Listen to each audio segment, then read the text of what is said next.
Telugu news నేను భువన details చూద్దాం. Guntur auto driver సేవలో పథకాన్ని కేంద్ర సహాయ మంత్రి పెమ్మసాని చంద్రశేఖర్, ఇన్ఛార్జి మంత్రి కందుల దుర్గేష్, ఎమ్మెల్యే గల్లా మాధవి, నగర మేయర్ కోవెలమూడి నాని, కూటమి నాయకులు కలిసి ప్రారంభించారు.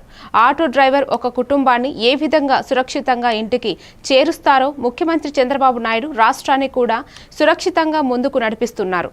వైసీపీ ప్రభుత్వంలో 15,000 రూపాయలు ఇచ్చారు, కానీ రోడ్లు గుంతలమయం చేశారు. ట్రాఫిక్ పోలీసులు, ఆర్డీఓ అధికారులు ఇబ్బందులు పెడితే మా దృష్టికి తీసుకురండి అన్నారు.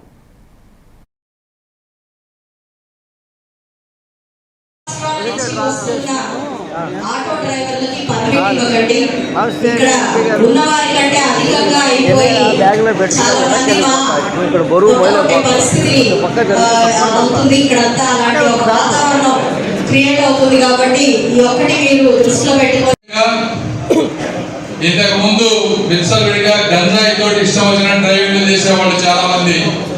100% చేసామని చెప్పాం, కానీ 70-80% గంజాయి వాడకాన్ని తగ్గించాం. అంటే మీకు యాక్సిడెంట్లు కూడా ఇవన్నీ తగ్గేటువంటి పరిస్థితి.